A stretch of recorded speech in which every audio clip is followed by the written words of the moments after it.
Thank you guys for coming back for episode number 14. And it's been a crazy ride so far. Yep. So we wanted to kind of break it up a little bit with an episode where we just kind of, talk about things freeform. Just talking. Yeah, just talking. No general topic whatsoever. See where it goes. By the time this comes out, it will be post UFC 264. Is that correct? Yeah, definitely post 264. Yeah. So congrats to whoever won. Yeah, maybe it's McGregor, maybe it's Poirier. I have no clue. Yeah. But whoever wins, congrats to them. Whoever lost, you'll be fine. Yeah. And we're so freeform that I didn't even say what the name of the show is. This is WordsrTough. Yeah, my name is Jose Rodriguez, and I'm my co-host David Diokendo. Yeah, and that's how freeform we're getting with it. We're letting loose. We're just talking. But I mean, once in a while, it's nice to just not really have a topic in mind and just be like, "Hey, what's new with you?" And by this point, no, not when I'm recording, but by the time this comes out, I would be a little over 2 weeks married. So congratulations. And it's interesting because my wife, I've known her since 2008, and it's been a journey. It's been lots of ups and downs, and definitely one of those friendships and relationships that grew little by little over time. We had ups and downs, and it was just I'm in my mid-30s, and we just kind of came to this sort of mutual place of like respect and love, and we're like, yeah, this relationship works, and I want to spend the rest of my life with you, and we're doing that. And nice. It's really odd, as in there's a lot of accommodation on my end because she's moving in, or she is moving in, and she needs to sort of figure out what she needs and doesn't need or want or doesn't want, what fits in our current home, what doesn't fit. And for me, I need to be okay with just like giving up stuff that I don't actually need, like just random dresser drawer or random things around. I'm like, actually, I really don't need this thing, and I can just like donate it or toss it or whatever. I think that's one of the hardest things, is sort of be accommodating. It's one thing like, and I don't want to say we're doing it the right way. We're doing it the traditional way, where she didn't move in until we got married officially, and I know other couples, they like live with each other for like a year or 2 or 3, and that, which is fine. But yeah, we're doing it. So now it's like we're kind of figuring out, okay, these are your habits, these are my habits. This is what I like to do. This is what you like to do. But it's one of those things where we still want to do our thing, as in like I'm still going to train jiu-jitsu and do archery and all that stuff. But she's still going to do her thing. And we're sort of finding our balance of like, I need to do my thing and you do your thing, but at the same time, still build a relationship, or continuing to build a relationship. But and one thing I realized is that we don't need to talk all the time. Not everything needs to be talking. Yeah. Like today, I was just playing Ghost of Tsushima, this PS4 game, which is phenomenal. And she was playing Warframe, and nice. It was just that. Like it wasn't like, how are you? I'm like, fine, just play your game. I'll play my game, and leave it at that. We have our own like little studio where we have our computers and art supplies and all that in one room.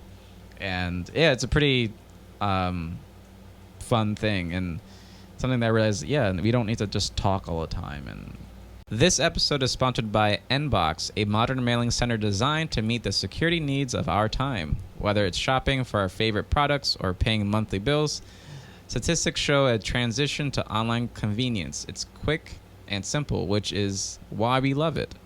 Unfortunately, it's created a new kind of criminal that seeks to steal your identity or take your package right from your porch. At Nbox, your postal mail isn't delivered to a mailbox that thieves can access in order to discover your private information. Instead, your mail is scanned and uploaded to a secure app you can access from anywhere in the world. You control what's opened, forwarded, shredded, or discarded with just a few clicks. To sweeten the deal, you no longer have to worry about ordering expensive items online. only to have them sit in front of your residence unattended. Simply shop online as you normally would and ship everything directly to their secure facility. You'll receive an instant arrival notification so you can stop by for a pickup or arrange a custom delivery at a time when you're home to receive it. As a listener, you can enjoy $5 off the lifetime of your subscription to an N-Box package plan when you enter tough words without spaces at checkout. Visit www.nboxdelivers.com to learn more. Awesome. Yeah, and we want to thank Nbox for being a part of our journey. It's really awesome what they're doing, and we're looking to both grow together in massive ways. Our next sponsor, of course, is our Day One Premier Rank Marketing. If you have any marketing needs, whether it's Facebook campaigns, social media presence, even they're doing TikTok ads now, all types of things, we've got you covered. Mailing lists, pretty much anything you need in today's climate to grow. They've pretty much shifted with the pandemic and, making your business a lot more digital. And, anytime that, things shut down, you could still keep on pushing forward and even double your profits that way online if you haven't set it up yet. So reach out to them. Their description is right below. And our other two sponsors are Rick's Barbershop. If you're in the Garfield area and you need a fresh cut for your date, for your headshots, whatever you have going on this weekend, visit Rick. Tell him Jose sent you, Jose and David, or WordsrTough sent you, and he'll definitely hook you up. And our last sponsor is Worldwide Solutions. If you right now tax season is over, but they also do insurance, travel. They do everything that a business needs, payroll, all types of things like that. Just reach out to them, and they can get you all the services that you need. We really appreciate all our sponsors. And back to the episode. I mean, you're in a relationship. Do you feel like there's a lot of silence? Is it always filled with just activity and talking? Yeah. So basically, that's kind of, I think, what helped me out. Let's say when you were going through the pandemic, you didn't have to deal, and I don't mean to say the word deal with it, yeah. I live with my girlfriend, and I kind of met her, and instantly we were together all the time. I moved into where she was at, and even though I had my own living situation. And then eventually we moved in together here in the second floor of my home. But luckily during the pandemic, I had this attic space, the basement. I had the music in the basement. But I can't imagine like you're saying, when you're in the same space all the time, she watches her TV shows, so eventually I become a fan of 90 Day Fiance and things like that, just because watching it with her. But not that I'd normally watch that, but it's awesome. It's an awesome show. But you have to have that give and take, Yeah. And, not only take. Yeah. Not only give. A little bit of both. But, right. Yeah. And then for sure, you definitely need that time where you don't have to be around each other. I'll go play piano for an hour and a half or something. Yeah. And also one thing that we talked about where she kind of looked sad, where I was like, hey, just letting you know, I'm going to go to the gym tomorrow morning. And she looked kind of sad about it. And I'm like, I kind of gave her that look what was this? She's like, oh, I don't know. I just thought you would just stay in bed for a little bit. I'm like, don't you, the physique that I have is because I go to the gym. If you want me to continue having this physique, you have to let me go to the gym. Yeah. And she's like, yeah, you're right. And I'm like, it's okay. I'll stay in bed for a little bit longer. That's fine if that's what you want me to do. But I'm going to go to the gym in the morning. Yeah. I'm going to go. And today I told her, hey, I'm going to jiu-jitsu. And she's like, oh, okay. What time are you coming back? I'm like, well, I got to do this, and that. So maybe I don't know, pretty late, but... She's like, oh, all right. And I can tell she felt kind of sad. I'm like, but you understand that I can't just stay home all day. You would hate me eventually. Yeah. I remember, I can't say I'm a fan, but there's this one relationship guru / image consultant / Godfather guy in the brown and black community. His name is Kevin Samuels. And interesting guy, and he I don't always agree with everything that he says, and look him up, Kevin Samuels. He's very strong personality. Has very strong, not necessarily opinions, but a lot of he gives men advice, including women advice. But one thing that he gave one of his, I guess you can call it clients, he gave him the advice of this guy has like multiple like companies, doesn't really actually physically work. He just, he's home most of the day, and he's like, my wife like hates me. I don't understand. Like, we don't do anything. We don't like, we're not intimate anymore. She's just annoyed by me. And he's like, okay, well, you have money, right? He's like, well, of course. Yeah, I'm the CEO with all these multiple companies. He's like, okay, rent out an office space, put all your entertainment systems in there, all your computers, your PS4 or 5 or whatever, everything, and just go and just for 3 or 4 or 5 hours in a day, just be there and just entertain yourself, whatever. Invite friends over, and then go back home. And he's like, that's it. He's like, that's it. And he started doing that, and then he said immediately within a week, like, his wife loves him and is kissing him and cooking and this and that. And he's like, because, you need to, hate to sound like old school or like, back in the day, like men mostly hunted in hunting gathering civilization. Like they went out for a few hours, hunted, and the women usually in the young stayed and prepared and all that. But there is a sort of sense of like you need to be separate to like appreciate each other together. Yeah. If you're together all the time, it's just that's like a disaster. It takes like a very special relationship and very like specific types of people that would want that, like that work together, eat together, sleep together, like they're forever, like all the time. And even but the opposite isn't necessarily true. Like long distance relationships, like you need some physical, something physical, because what is it then? If it's like, I don't understand long distance relationships, to be honest. I mean, I don't want to like dismiss it. I just don't get it. Like if it works for you, that's great. I need some physical presence. I didn't know they were there in the physical sense. You know, that one's extra tough for me. I don't know how that works either. And intimacy, like how does that work? Yeah, you have to get really creative with the phone and but like one example, because McGregor just fought against Poirier, and during an interview with Ariel Helwani, he talked about like when with his kids, when he has rest days or rest time, it's not rest time because he's with his kids all the time, so he's never really resting. Mm-hmm. So he said this I don't want to say camp. He said he was just away from his family for like a month, and he just needed to just focus, and it rejuvenated him, I suppose. But I mean, if maybe he won, maybe he didn't. I don't know, because we're recording it before the fight ever happens. But it's important. I noticed like being away and coming back, there is that sort of like ebb and flow, give and take, back and forth thing that you kind of, at least for me, I need. Like I can't be around her all the time, but I do love her. So it's not like, I'm not saying I gotta be away because I did dislike my wife. I obviously love my wife, but there is that I need to be away so I can like give back or get my energy back. Yeah, definitely. Give, and that's why hobbies are so important. Like Super. you have your passions, your hobbies.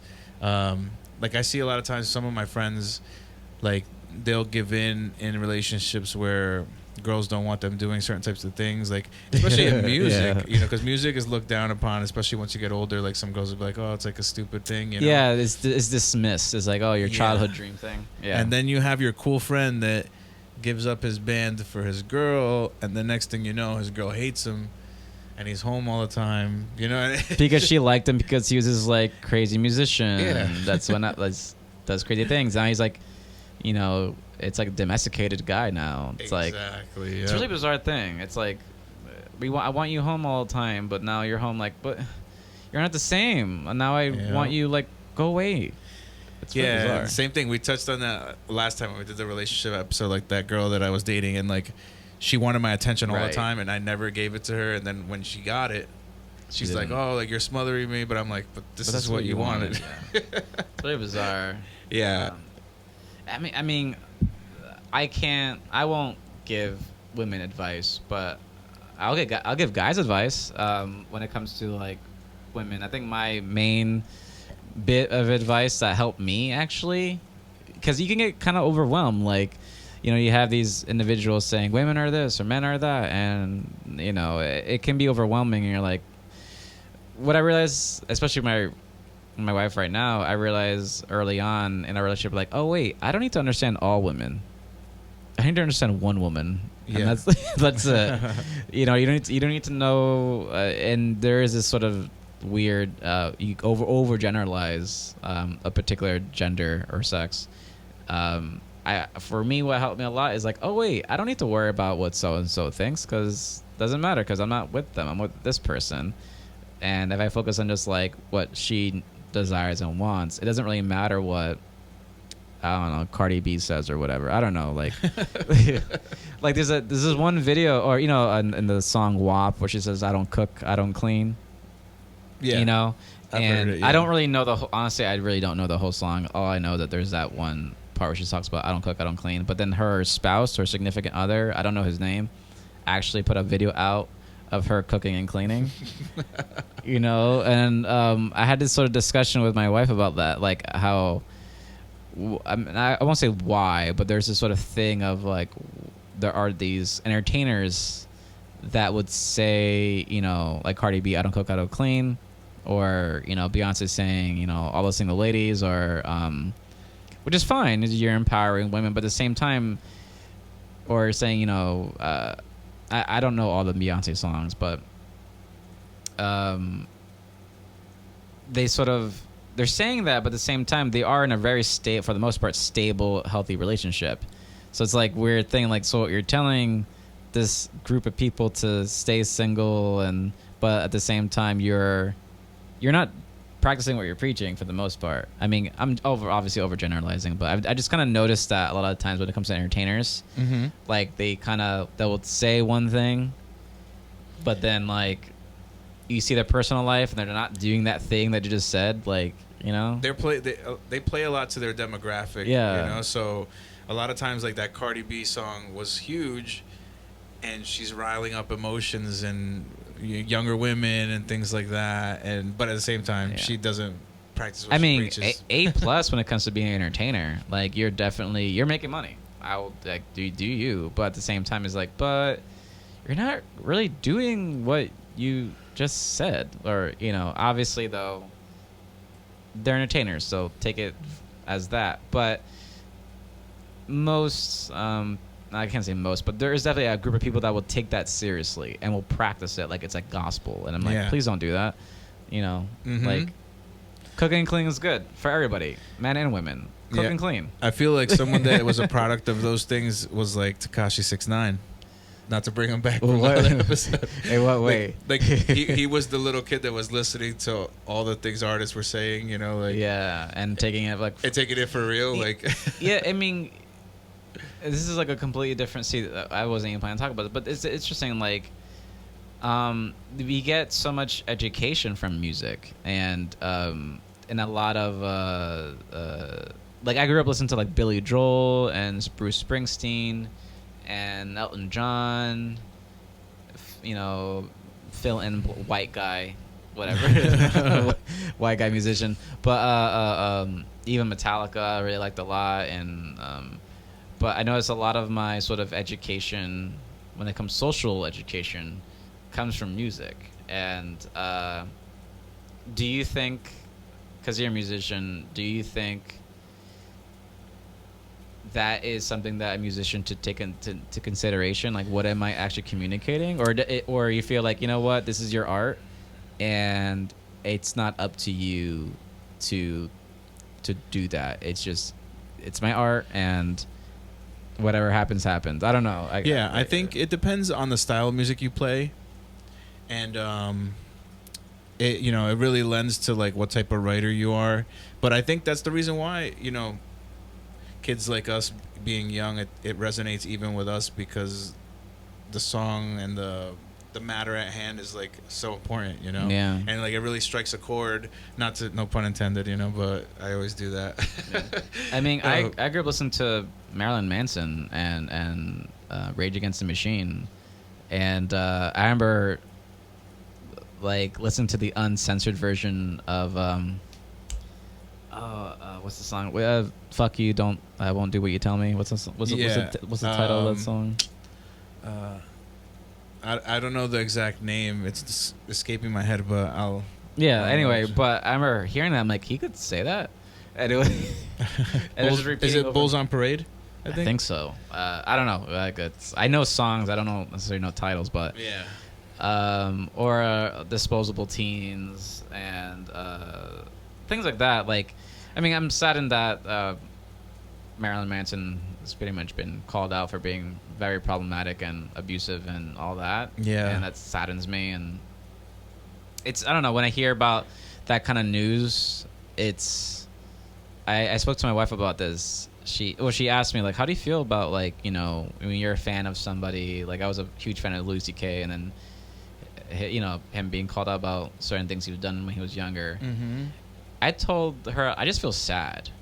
And she's like, are you defending them? Like, no, I feel sad as in, like, if that's true, I'm sad that happened to that person. I'm just sad. Like, I'm sorry that happened to you. And there's no way of, like, rewinding that experience, you know? But I'm also sad if it is not true. I'm sad still because, like, now that person's career is just done. Done. It's just there's no way ever coming back to that. So, like, when it comes to being, like, you know, called out, and if it happened, they should be called out 100%. But at the same time, I'm always feel like, and it has happened where, like, some people have been called out and it's happened to be actually not completely true or kind of fabricated, or like something happened but not to the way you said it was. And then, like, now that person's career is just like, like they're known. It's done. Yeah, it's a very traumatic event, and the way I see it is, like, some of these people, they do things and it's like really, like you said, like one of the things that we were talking about in another podcast was, for instance, the Michael Jackson situation. Mm-hmm. And the way I feel about it is kind of how you said you're sad, but for me it was like I wish they were lying, because then that way none of this never happened to anybody. You know? And then it sucks if they were lying, because now Michael Jackson got dragged, you know, but I feel bad for them because they went through this. Yeah. At the same time, you know, it's like a lot of, like, that's what trauma is, you know. Like, it's a lot of emotions, feelings, and you kind of don't want to believe them, but you do. It's like like, oh, I want to believe you, but I like this fill-in entertainer's name. You know, I like this individual for what their craft, and it angers me and saddens me that this is even a possibility, if it's even true. Yeah. You know, it's really unfortunate. But speaking of music, because we're kind of just in this music thing, or just because I mentioned Marilyn Manson, but there's one group, or I guess you call it group, Gorillaz has their 20-year anniversary, and are they? Well, to talk about the Gorillaz, there's two guys. One's a musician, one's an artist. I'm an artist, you're a musician. As an actor, I have it written down. Damon Albarn is a musician who was in Blur, I believe. Yeah, he was. And Jamie Hewlett, who's an artist who did Tank Girl, the comic, which became a movie, which was terrible. They tried, but it was a really bad movie. They have 20 years of making music, and I remember the song. I'm happy, I'm feeling glad, I got sunshine in a bag. Yeah. And I didn't know that was about weed, like, at all. I was like, oh, I'm happy, I'm feeling glad. But, like, I think it's amazing. They have like 7 or 8 albums in 20 years. Yeah. That's like, what, an album every 3 to 4 years? That's pretty good. And successful albums at that. You know what? It's crazy. I was in, like, let's say, like, a altered state but I saw them perform. Altered State. Yeah. That should be the name of this podcast name title. Altered State. Episode 14. Altered State. Yeah, and I remember seeing them. I didn't know they were gonna play. Oh wow! And I don't remember how. Like, I remember seeing the graphics on the screens and stuff like that, but I don't remember, like, obviously there was nobody on stage, but it was awesome because a lot of the great songs they played, you know. And I'm like, they could be doing this in 25 cities tonight at the same time. Right. Like, yeah. like the possibilities are endless. They were the first like remote, the first Zoom band where they can literally be broadcasting everywhere. But the cool thing about that, I guess you can call it band, is that they're not real. And as in they're like, you know, there's 2D, Noodle, Murdoch, and Russell. And I just like the fact that there is a lore. They're like story building, world building, character building. And then if you want to just enjoy the music just for the music, that's fine. You can still enjoy the music without knowing the stories behind the actual like characters or the band. But like if you want to like dig in deep about like what, you know, the set and of like the mood of all the albums, like every album has like a story and they kind of follow this sort of like trajectory and what happens to Noodle and where's Murdoch, why is he in jail, and it's a really interesting like lore that they kind of built. Yeah. And which is and this is not just like overnight. This is like 20 years. And it's amazing if you see the art when they first came out to like now. It's like it's really refined now. Like they really have it, you know, down pat. But some of those things that like because it collaborates so much, or Damon Albarn like collaborates so much with like Snoop Dogg and I think is it Ghostface Killah? I forgot. There's a bunch of people that they like collaborated with that. I mean, I don't know. I mean, I'm pretty sure one day maybe Damon will just pass it on to somebody else and they'll continue the music. Maybe that'd be a pretty cool idea. Like they said, hey, I'm retiring, but I want so and so to like continue making Gorillaz music. So it becomes almost like a, what do you call it? I don't know. It becomes something. Yeah. I don't know why I'm thinking of the word like a relic, but I don't know if that works there. I don't think that works. Not at all. Do you have like a particular like favorite album or Gorillaz song that's memorable or nostalgic? There are a few, but I do like what's the track Feel Good Inc.? Feel Good Inc. Yeah, that one. But I like a lot. When of you this. said it, that first not track, that first line popped into my head. It's like once you said it, I immediately know what you're talking about. Yeah, definitely. That's like one of my favorite. I do like more of their like darker stuff, but yeah, like Demon Days. Yeah, like that's my favorite like album. That. Demon Days is my favorite album. El Mañana is probably one of my favorite songs. Period from them. Yeah. I don't know why. It's one of those. It's kind of depressing if you read the lyrics. This is there's a part in the song that says maybe in time you'll want to be mine. I was like, that's so sad. and then even like the art is just amazing. It's just, I don't know, if you're one of those young anytime students of mine ask me like, hey, what's your favorite music? I'm like, Gorillaz. They're like, what's that? I'm like, sit down, child. I must tell you remarkable music and story building and character building and yeah, like I don't know, I get really like that kind of artistic how do you say, creation is something that I really like. That's why I'm a huge fan of like Takashi Murakami. Do you know who that is? Not off the top of my head. No. Do you remember Kanye West's album cover, Graduation or College Dropout, where it's like a teddy bear? Yeah. Mm-hmm. That's Takashi Murakami. Like okay. So Kanye West, I don't like to say the word genius, but he's very smart. He said, hey, there's this like legit artist in Japan. I want to use him as like And there's this song "Good Morning" where the little teddy bear is like running around and jumps into a DeLorean. That's all Takashi Murakami. Oh, nice. And Takashi Murakami is one of those artists that he is almost like the modern day Andy Warhol, where he blurs, not even blurs, he destroys the line between like product and sculpture. Like, so like he'll make one of these and, you know, this won't be considered a toy. It'll be considered a sculpture and it'll be like $100,000 or something. Disgusting amount of money. Nice. But like he sort of blurs or destroys that line between a product and sculpture, decoration and like high art. Like he blurs it. You know, he'll make a painting and then he'll make the same painting, but it'll be wallpaper.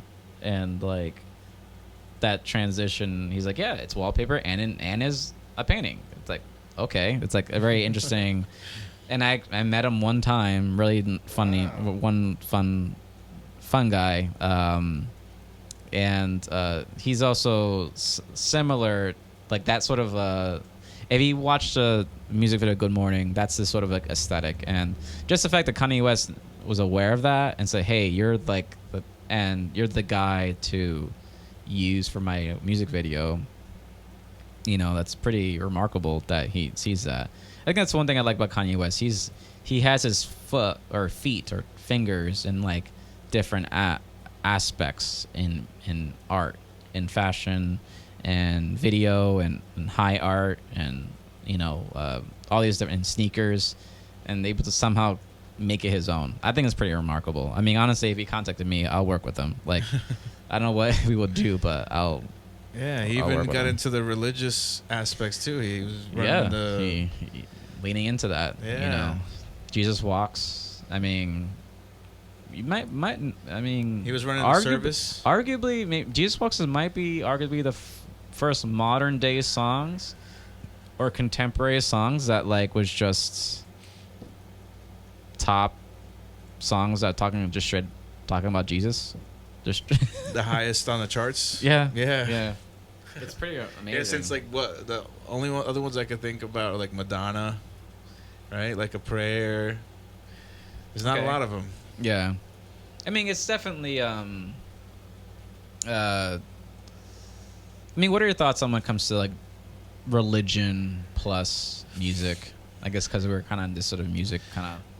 This was not planned, by the way. We're not. I wasn't even talking about planning on making music. Yeah, you know what? The crazy thing is, some of the best musicians play Christian music, especially when it comes to like piano, drums. Like there's like a weird thing. Like it's like you play jazz, but then there's like this like Christian, like soul, neo soul type style of Christian music, predominantly, you know, African American style of church music, and these people playing piano are just like ridiculous. Same thing with the drummers. Like the band is just so good, right? And it's just like another like level of musicianship that it almost feels like you know, like weird to say, but it's like almost like godly. You know what I mean? Like you just see them play piano, they're just like going from like key to key like crazy, and they got a smile on their face, and they're doing it so easy, and it's just like how, like, where did this come from, and how does nobody know about you, and you're playing in a random church, and it's weird. It's weird with me, but as far as like commercial, there's like also like the Christian rock style, you know, that's like POD. Well, I didn't even know they were Christian rock, but they not, or I thought they were. I mean, to me.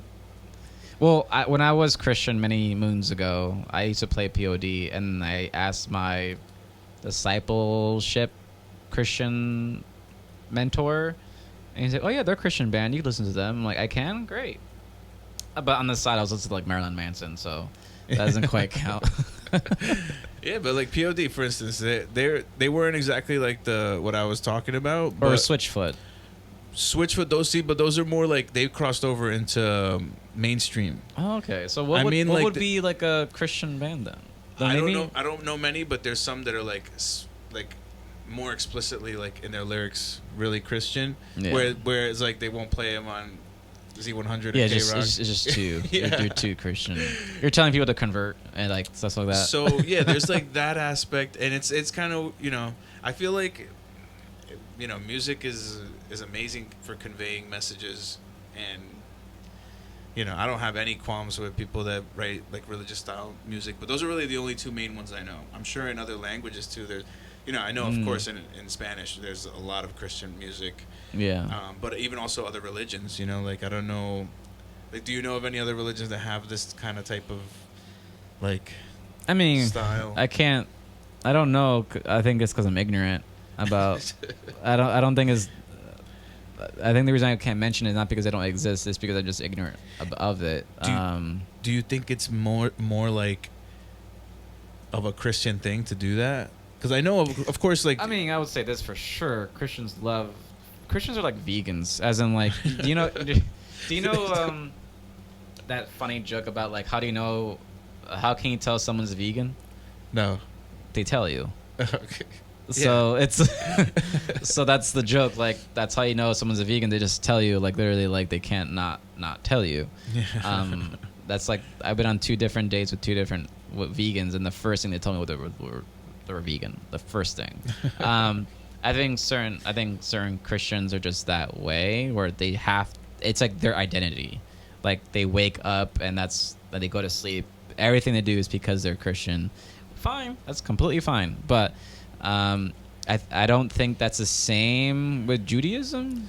I don't think Jewish people want to bring more. I don't know. I'm not too familiar, but I know in the Bible specifically talks about go and make disciples of Christ, and it's like in the text to like make more Christians. Yeah. I don't think that's the same in the Torah or in the Jewish books, or it tells them to like, convert more people. So. And that's the thing too that I was looking at, because it's like Jewish, like a lot of their, like, I don't know what to call it, text? but no, like beliefs. They have songs that they sing like in their synagogue, I guess for their ceremonies. I'm not sure the exact name that they like to call it, but they have a lot of. It's very musical, very musical. Very. It's all singing, and from what I know, like a lot of my friends that are Jewish, like the songs, like they went to school, they learned songs, and a lot. Are they considered hymns? Or is hymns a Christian thing? I think hymn is a Christian. So there's okay. But I have heard a word for it. It escapes me now. But a lot of them also play music, so it's a very like also like instilled in the religion. But they don't have like a POD or a switch. The closest I could even think of, or maybe I just don't know. But like Matisyahu, yeah, I was gonna say Matisyahu, like that. But like at the same time, like you said, they're not like writing lyrics about like making more Jewish people. Yeah, Matisyahu is an interesting guy. I mean, I know he completely changed his. Sounds weird. His look. I remember when he first came out, he had like I don't know what you call them, but the curls. Yeah. I don't know. I apologize if I'm offending any Jewish Please leave people. a comment down below. I'm not familiar with the official name of the curls, but he had the yarmulke and everything, and I think he was Orthodox, where they wear all black and the hat. Yeah, is that Orthodox? That's what. Yeah. And I know he got older, and I think he's still Jewish, but I don't think he wears the same, I guess, required clothing. But I like Matisyahu, but I never quite understood what he was saying. I had to read the lyrics because. Yeah, he has a bunch of good songs that I heard back in the day, like when he really popped on the scene. And do you know what happened to him? I think I saw a song just the other day that he just released, but his like he likes to like kind of change his style up. I don't know if he does that on the full album, like all different types of style songs. Yeah. But I remember hearing it and I'm like, oh my god, this is Matisyahu. Like it sounds so different from what I've heard. But same thing, musicians evolve, so it's just, it's really unfortunate. Not unfortunate. Kind of like when I sometimes I'll have a big show or a big opportunity or mural or something like that. And people know on social media and all that, and a great exhibition and everything, and I'm still making art after the exhibition for the remainder of the year or for the next thing, and people ask me, oh, so have you been making work? I'm like, I have. Oh, well, I haven't seen it. I mean, it's there, just not as popular as the last show. But I have a recent show happening now, so I guess it's that kind of thing where like they're still making music, but it's not as big or as mainstream or as well known as like they're what got them into that. I guess you can say noticed by the masses, I suppose. Yeah, it's kind of bums me out because like, oh, is he still making music? Yeah, I've been making music for the past 20 years. Still making music. It's like, oh, I'm sorry. I put out 2 albums every year. Yeah, I'm still putting out work. I'm just not on the radio anymore, jerks. Yeah, I always feel because you can only have almost like a YouTube algorithm. I mean, I don't know how many people I'm subscribed to, but like, by the way, subscribe to our YouTube channel.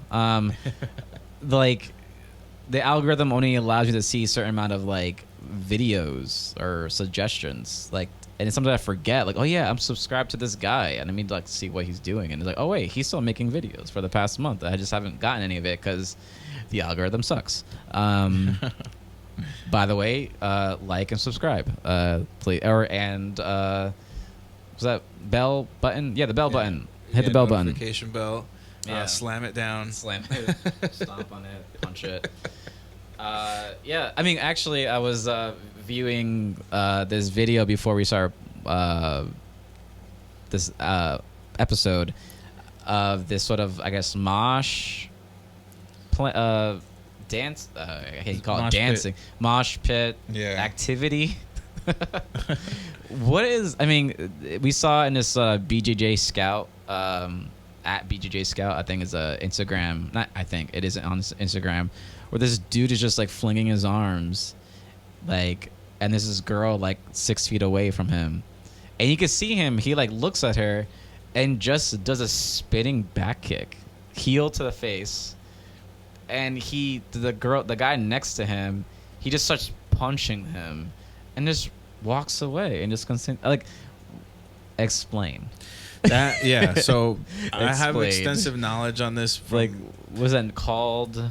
There's just like these guys that like go into the pit and they want to be like bullies, and what they'll do is they'll like go hard in the pit, and then you have the kids that like show up and they want to go in the pit, but they're not really like pit guys, like. And the pit is to tell people what's the pit exactly. It's just that open space that opens up when people start dancing. during a concert or a band being played. It's like predominantly hardcore music, but it's gotten popular in metal.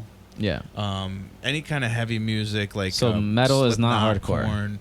No, metal is different from hardcore. Hardcore. Right. I'm being educated. Hardcore is more like the dancing you were showing, the mosh pit, where the guy's like swinging his arm around. So that would be like Slipknot or Mudvayne? No. That wouldn't be Slipknot or Mudvayne. Mudvayne is more, they're more like new metal. New metal. Yeah, they're more like new metal. Okay. Slipknot is a little more aggressive and like progressive, but like they're like also still considered new metal because they kind of like, the singer screams, but he kind of like raps a little bit. It's kind of got like that. There is a melody kind of rhyme. Yeah, so they're all new metal, like Korn. The thing I don't like about Mudvayne, I think it's the correct band.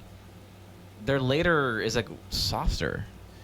No, you know what? I think it's like, why is it they soft? have Not soft. He has like, a separate band. Is it a separate band? That is, that it's also the same singer, and I think it's called like Stone Sour or something like that. There you go. Yeah, I thought it was the same. But Mudvayne, I know, pretty much has always been heavy, and I think they're coming out with a new album too.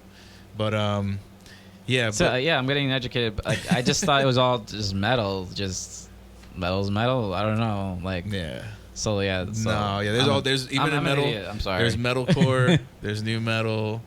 Then there's like prog, like progressive prog rock. Yeah. And then there's like old prog, like old prog bands like you would consider Yes and things like that. But then now there's like new prog bands that are like Polyphia and things like that. It's called Gent, and it's all kind of mixes. But yeah, those guys, those bully guys are mostly, you would find them at a hardcore show because hardcore has that mentality. The kids that bring the brass knuckles in their short basketball shorts. What? Yeah, no, it gets pretty tough, and I mean, they think they're tough. If I went to one of these, I just end up fighting one of these people. Like, I'll just tackle and grapple, just taking the guy down. We went to a show one time with one of my bandmates, and it was a bunch of my friends, my old girlfriend, and I was young. I was like maybe like 22 or maybe even 20. So we go, right, and just to show you how the show went, it was like a hardcore show. We went to see this band, Remembering Never, which is like really hardcore. Like kids show up in baseball caps and basketball shorts, and you know what I mean. Like it's like a hardcore thing. We go, and then the singer puts the mic out, and it's one of our favorite bands. And my girlfriend's friend, he puts the mic right in front of her, and she freezes, but she knows all the words. And this guy immediately just goes, punches her in the face. Yeah, and then he goes, no. he like, might as well should have. Just, but he goes, oh, look, this effing, whatever, starts cursing her out, doesn't know my, mother effing words. Right. And all that shit. And then everyone just starts booing her. We're trying to be PG, so we're not, like, flagged. And then this bully kid, he stops the song to say that. Really? And then they start the song again, and it's heavy. Coincidentally, a guy like that comes flying and punches my friend in the face. Punches. Yeah, and it was like stupid. And he was like so far out of the pit because he didn't want that to happen that like he kind of like drew it to himself, Like the bully saw him and he just targeted him. He's like, "That's the guy." I'm gonna punch this guy in the face. He flies across the pit. It's just like, boom, and hits him in the face. So how did your friend react to this getting punched in the? He walked out. It's like, what is with going a bloody on? lip. And, I don't know. Like it sucks. It's a sort of vibe. Like I'll figure it out. I don't know. Do you need to be influenced by altered state of things to enjoy? Maybe some of them are, but a lot of the people in the hardcore scene too that are like that come from like broken situations, and so they use that to channel their anger. Join a martial arts. Yeah, join jiu-jitsu or boxing. You know. I don't know about that. But that's like its own scene too. On top of it, the hardcore, like the people that go in the pit, like there's crews that you develop, almost like gangs that go to shows to go into pits together, almost like, let's say, like rival jiu-jitsu schools or something like that. Wow. Yeah, it's really a weird, like, real underbelly of music and aggression. I'm trying to figure out, is there anything like that in the like visual high art then, I don't want to say it's all hardcore, because then there's like the hardcore where people just go and dance and everyone looks out for each other, so Okay. but there exist those in like the, I don't know, little pockets of hardcore. That's, my mind is blown. I did not know any of that. Yeah, it's like, I didn't know that hardcore was not metal. No. Sorry. No, yeah. But it's really not. I won't say the word bizarre, but when it comes to just like visual art, fine art, there's like people say, oh, that's really like, oh, that's so, I don't know, modern. Like actually that's not modern. That's actually minimalist, and it's like, or that's actually cubist or whatever. I guess it's kind of like one of those things. Like if I saw like a Caravaggio painting or a Renaissance piece or something like that, I'll be like, oh yeah, this is Romanticism and this is Baroque and this is, and you're like, to me it just looks like a bunch of paintings that look similar, but there's actually differences or classicism or stuff like that. I mean, all of it is kind of boring, to be honest. I mean, I find Eastern art, not Eastern, European art history fairly boring. It's just very linear. Yeah. Not linear, but there's more to art than just like Western history. There's African and Latin American and all that, but completely different. It's one of those things I need to refresh my memory, because even though I have an art history minor in art history, it's still one of those things, like if you don't use it, you lose it. Like if you're not like constantly teaching art history, it's definitely something that you just forget. And I don't want to look like an idiot on the internet right now mentioning. So let me ask you a question. I once dated this girl, and she was art history major as well, and she was pretty far along, and she was like, very well off girl. I felt really kind of like out of place dating this girl, you know what I mean? But we had a good time, So one time we went to a gallery and we looked at like fine art paintings, and she was asking me my opinions of it. Oh God. So yeah. You never do that. So I'm like, do that. So I was like, I just went hard in, like I was just like, let me give her Yeah, really good the explanation. cactus is very phallic and strong and masculine, or something like that. Yeah, because I wanted to play ball, and I'm like, but from someone's perspective, like let's say if you're studying fine art and you know the history of the painting and things like that, when you hear someone just bullshit about a painting, like is that entertaining in its own self? Very. Or she's just like She did it on purpose. She just tossed you like, I want to see what this guy says, like what he wants. I mean, honestly, well, it's hard to, especially in the art world, it's hard to have like a sober, like I guess you can say, not objective, but an outside point of view, and they're important too, but it's valid. I think maybe she asked in legit, like wondering what you thought, or maybe she just wanted to just like find you amusing and just say, what does this guy, what BS is this guy gonna say? Yeah. Honestly, my advice to people that are like enjoying or go to galleries, just read the text. There's always text to read. Read it and enjoy it. Don't try to make it deeper. And you don't have to get it, just like how you don't have to like every single song you listen to. Like some musicians you like every single song, other musicians you like one song. Some artists I know of, and I like one of their paintings or one piece. I like, wow, this is amazing. And other artists I like everything they make. Like, I guess this is maybe the hardcore metal type of art, but there's this piece by Andre Serrano made, I believe, in the 80s. It's called Piss Christ, and I would show my students this sometimes. I'll just say, hey, what are your thoughts on this painting or this art? I won't say painting. I'll say this piece of art, and I want them to just give me their feedback. And it's so beautiful. I love the reds and the reds and the oranges and the yellows, and I love the imagery of this crucifix, Jesus figure, and looks like God is like shining a light on them and this and that. I won't tell them the name of the piece though. And Piss Christ is literally Andre Serrano just urinated inside of an aquarium for about a month, and then he kind of put a crucifix, like a plastic crucifix, inside of that aquarium, shined a light in it, and just took photos of it. And believe it or not, it's a beautiful photograph. And then once I said that to them, they're like, ugh. Like they looked at it like, that's disgusting. And I'm like, do you still like it though? And then they're like, well, no, not that. Now I know like that's urine and light and all that. And I mean, well, does it devalue the piece? Does it make it more valuable? And it's a good conversation that we get about like, does the information change? I mean, usually it does. Like, does the information just change how you appreciate or not appreciate the piece? Does it add value to the piece or remove it? Now that you know the context of like the process, and when it was made, like what is he trying to say? Is he praising? Is he critiquing?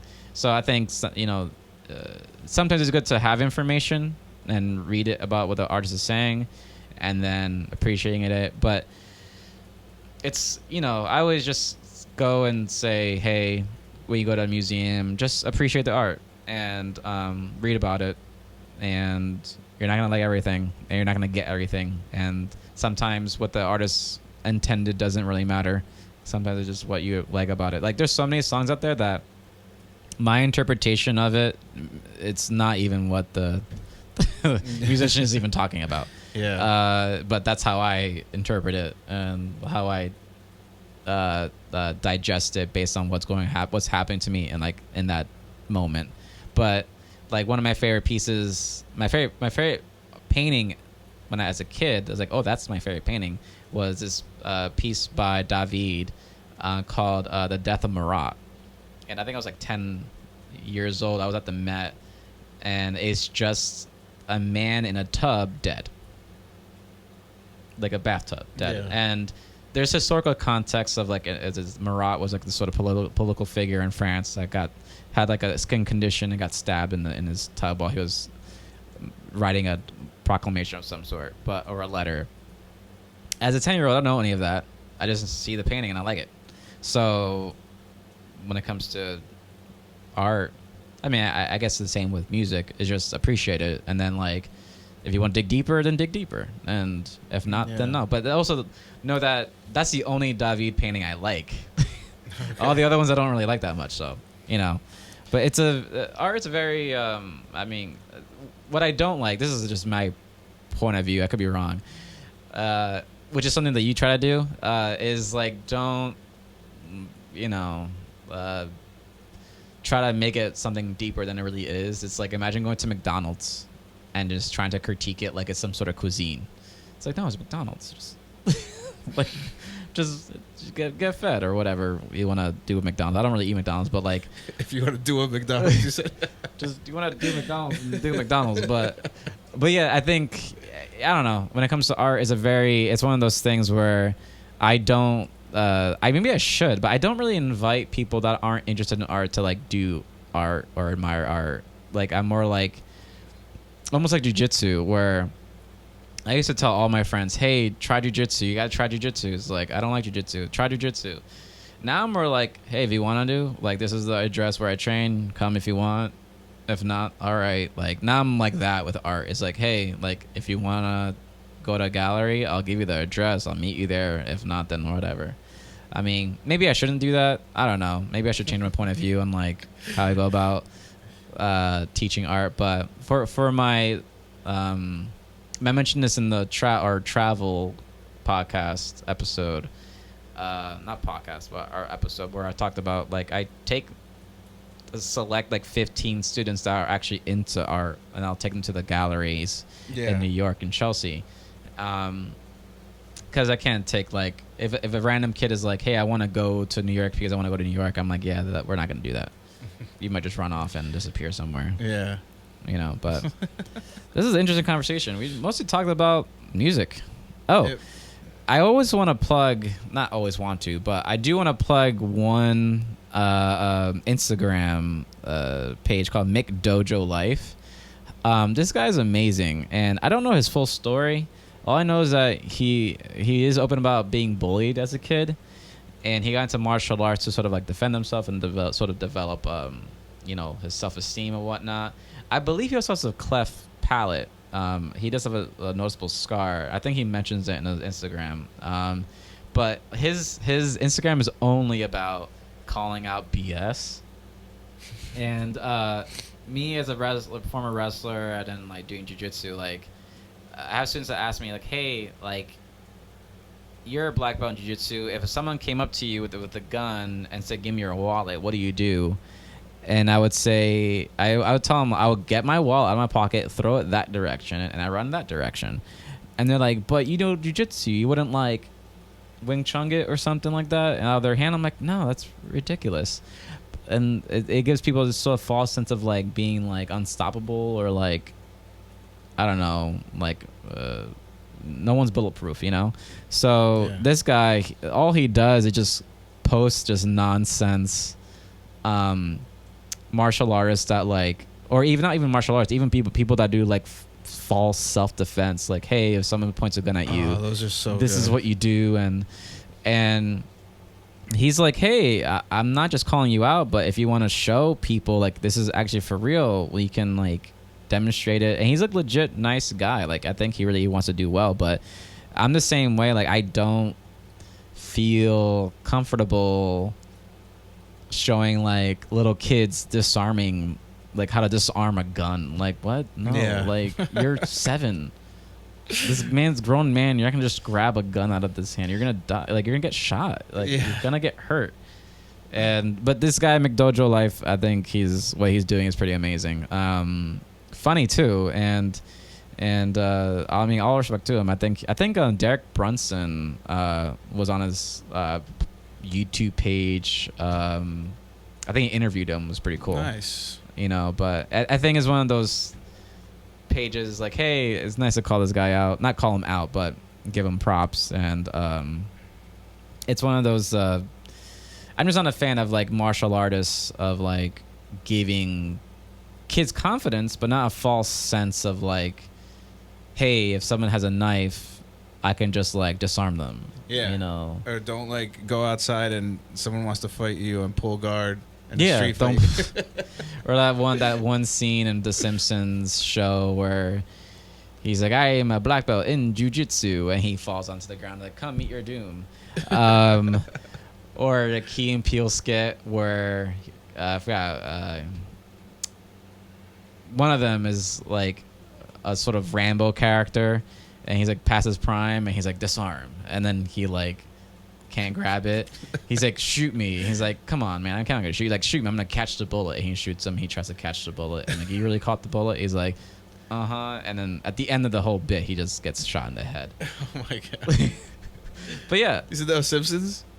that's Key and Peele. Oh, Key and Peele. Okay. Key and Peele, yeah, it's a really funny bit about like he's a retired military guy, and then like, hey, you know, we want your help for something. He's like, I'm retired, and he's like, no, we don't want you. We want you to recommend somebody. And they're like, oh, I could do it. And he's like, you know, throw this knife at me, I'll dodge it. And he throws it, and then gets stabbed in the chest. I'm like, oh, it's like, no, that stuff doesn't actually work. But maybe I'm wrong.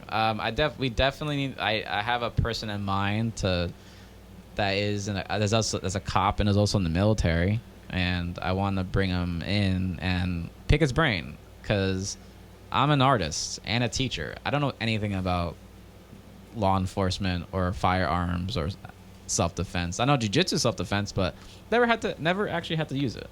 Thankfully. Yeah. I think I'm a nice guy. But then again, that doesn't really matter if someone has a gun pointed at my head, you know. Yeah, definitely. It's, you know, I've used some jiu-jitsu out in the street. You did? Yeah, and it was again, I was in an altered state. But let me tell you, don't do that, because first off, you normally do jiu-jitsu on nice mats. You most likely would just get rug burn, or mat burn if you're lucky enough. But when you do it outside in the street, you wake up with a hurt shoulder. Hurts a lot.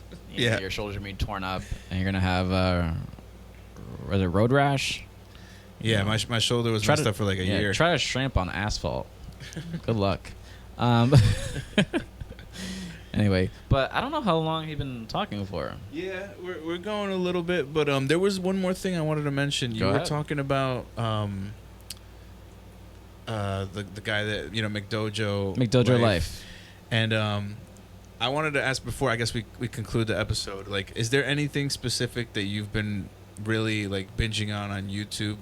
Like you know, like people say you go in a YouTube hole, like anything that has really been AMC nonsense. I know I did buy, I'm a movie buff. I love movies. I love going to the theater. And when I got into when I started buying stocks, one of the first stocks I bought was AMC at like $8 or $9 or $9.50, something like that.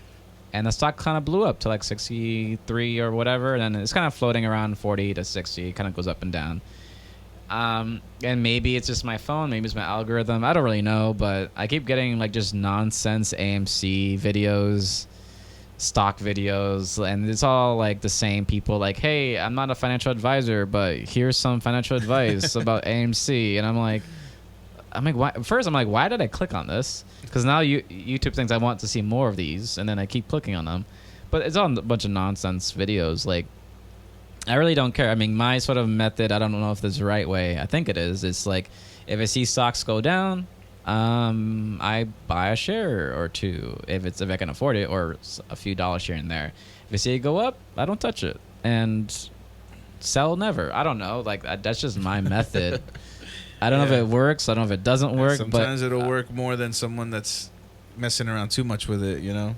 Yeah, if I see it go down, I'll put some money in. But yeah, that's pretty much what I see. To answer your question, is a lot of just like really dumb. Maybe not say the word dumb. It's just a lot of just like, I just feel like you're trying to sell me something. Like, stop trying to sell me something. Like, I have the stock. It's like, stop bothering me. Yeah, and for me lately, I don't know why, I just became like really obsessed with like really old history when it comes to like, as far as like kings and rulers and, you know, like crazy members of like royal families and things like that, you know, like those really intricate like characters that they'll make a movie of like randomly, you know, like Right.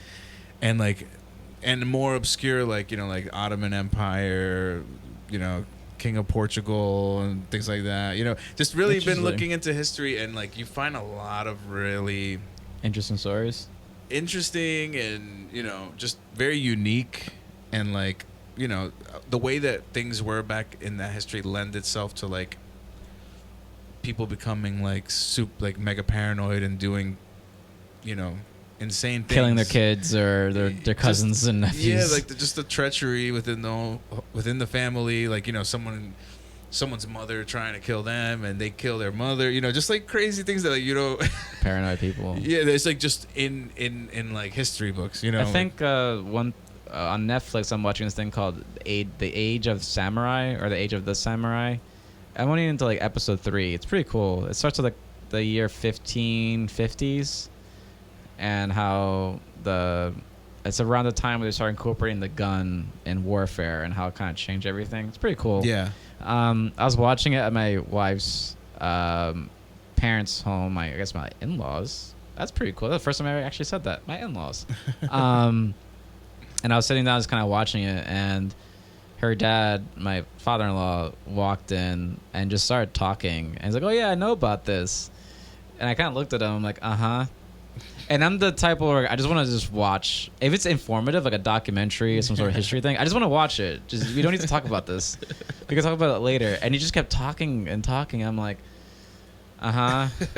And I'm like, I just married your daughter. I want to be nice to you. I'm just thinking in my head, like, be nice, be nice. You know, but yeah, at The Age of the Samurai, it's on Netflix. It's pretty cool. Sweet. Yeah. That and The Nick. Have you ever watched The Nick? No. Oh my God, it's a great show. I just watched. Is that like Knickerbockers? I don't know it what is. that. Well, that's what. Yeah, it takes place in literally the year 1900, and it's basically like a doctor who's like, performing surgeries in a hospital called the Knickerbocker in New York. And one of my friends had always told me this show's amazing. It's my favorite show. Lo and behold, I'm like, let me throw one episode on and just start up See the what Nick. happens. Yeah, 5 episodes one night, and then I just knocked out the rest, you know, like whenever I could. But great stuff. Yeah, we should definitely have like some sort of Netflix, what are we watching kind of thing. Have another one of those, yeah. All right, well, yeah, this has been episode number 14. I guess it would be called Altered States. Yeah, Altered States. And thank you guys so much for watching again. We did this little nice free-form episode for you guys. Hopefully you like it. Leave some comments down below. Yep. Like, subscribe, notification bell. And thank you so much for joining us. This was Words Are Tough. My name is Jose Rodriguez. I'm David Diokendo. And we'll see you next time. Bye-bye.